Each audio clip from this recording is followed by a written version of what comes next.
we don't say people's names, people forget. And that's kind of the whole reason why we constantly yell, say their name within the Black Lives Matter movement. Osaze didn't have a video, didn't have any viral pictures, so if we don't say his name, if we don't tell his story goes untold, it goes unheard. Every year we decide to do a birthday celebration. The first year, due to COVID, it really didn't happen. Last year we had something at Allen Street Gates, and it was okay, but this year Three Dots was really opening up to different community members, community organizations to have different events on their Tuesdays. And so it happened that Osaze's birthday fell on a Tuesday, and we were able to get this space, which is a little bit more intimate, and we really just kind of wanted people to fellowship and talk about different things, remember Osaze, address mental health and those things. I'm not a member of 320 Coalition, but in so many ways I am 320 because it's my child and my story. It is very important to celebrate his life because if people come out only on 320 to commemorate his death, I think something is really missing because he lived a very interesting, intriguing life, and we want to cherish every moment of his life. I'm all for celebrating August 2nd, even more so than March 20, you know. I just believe in celebrating life.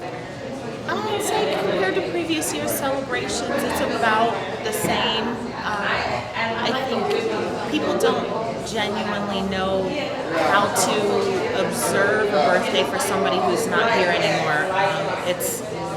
It's different, right? It's not as celebratory and joyful, but it is important because State College, people transition in and out of State College all the time, and it's very difficult to keep the public's consciousness on what happened to Osaze and keep his name in the public.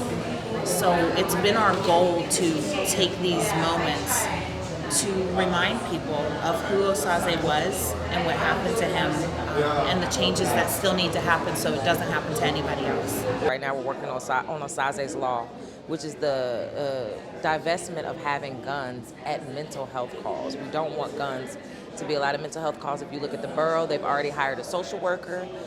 We have the Community Oversight Board, but we're still continuing on.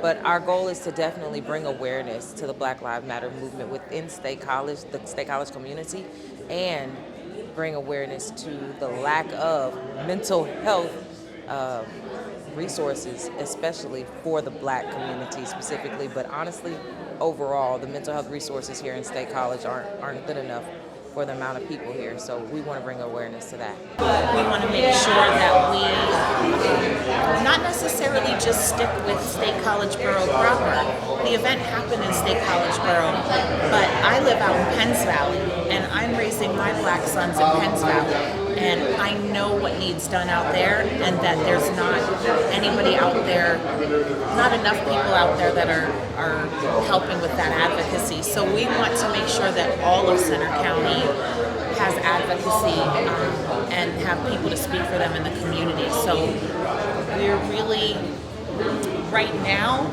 we've been based in State College, but we would like to branch out. I have a lot of things that I'm planning to do to continue to commemorate my son's life.